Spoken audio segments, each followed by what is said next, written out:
So I got involved with the adult industry when I was in college in Santa Barbara. I began dancing. And from that point forward, a couple producers came in and they said that I was beautiful and that I would be great in romance movies. So I went to LA the next day and I shot my very first scene. And I felt so loved that day because I was put in hair and makeup, I was told I was beautiful, I was going to be a star. And they sent my pictures over to an adult agency who I was with for about 2 years. And the rest is pretty much history, I guess you could say.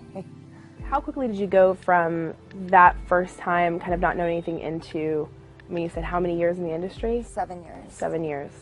And in that time, how many movies did you make? Hundreds. I did take a year break, but hundreds. I mean, when I was 18, I mean, they would dress me up like a teenager, like a little girl, and they made sometimes 2-3 scenes a day.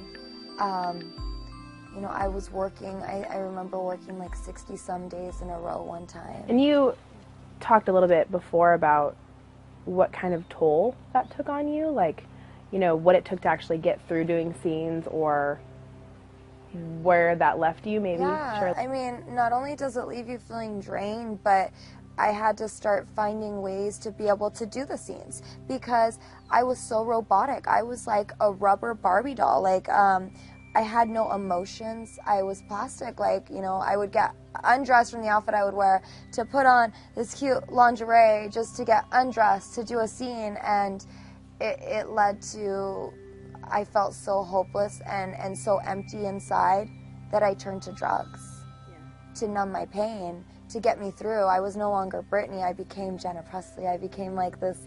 I had an alter ego. I became my alter ego. And the drugs and alcohol just kind of helped me cope with things. You know, I know we talked a lot about the idea of fame. Yeah. Like wanting to be known, or, you know, that it was even more powerful than drugs. I mean, my whole life I wanted to be an actress. I always wanted to be a model. And they're going to put me on camera. Like, yeah, I'll do it. And I always felt like I had to say yes to everything because I felt like that's what was going to give me that credibility as a star. what's that like? What would you say to those girls that you know who are in the industry and where they're at? You know, what do you say to that girl that wants to be famous and thinks that porn is the way to do it? Wanting to be famous my whole life, I guess, just was resorted into wanting to be loved. And I guess I would just tell them that sharing that side of yourself and becoming so empty and feeling so helpless, like nobody, like there's just no hope. You dig such a hole where you're just in this pit of self-pity. It's not worth it. The feeling of not caring if you live or die, the feeling of, you know what, nobody loves me except for these fans who I'm actually really kind of like disgusted by because they see me in my most personal moments. It's not worth it. It's not worth it. I would give it all back. I mean, I'm glad that I am where I am today, but it wasn't worth it.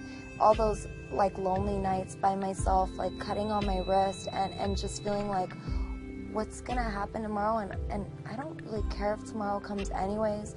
Wanting to die, trying to kill myself, spending all my paycheck on drugs, feeling like, oh, well, I made so much money. I just made $1,500. It's all going to drugs. Woo! Like, where's the accomplishment? Yeah. It's not worth it. And I believe that as women, we are worth it. And we are worth love. And we are worth real love. And you're not going to get that love in the industry. I just want every woman, everybody in the world, but every woman in this industry to feel what real love feels like. Because if they're anything like me, we don't know what real love is. And we're searching for it. Just thinking about you there in the shows, and I mean, you were always so sweet. You're just generally a sweet person, but seeing how there's this demeanor of you now, there's a peace upon you, you know? It's amazing to watch. Thank you. Yeah. Literally, it blows my mind. It's so exciting. To hear a story of life change like yours is one that is not very common. I feel like there's going to be so many more souls in that industry that are going to be saved. I feel like you guys have been praying, and I feel like Jesus is answering these prayers right now. Yeah, well, look at you, girl. Look at you. I mean, get out of here. Like, I mean, no, but you and I...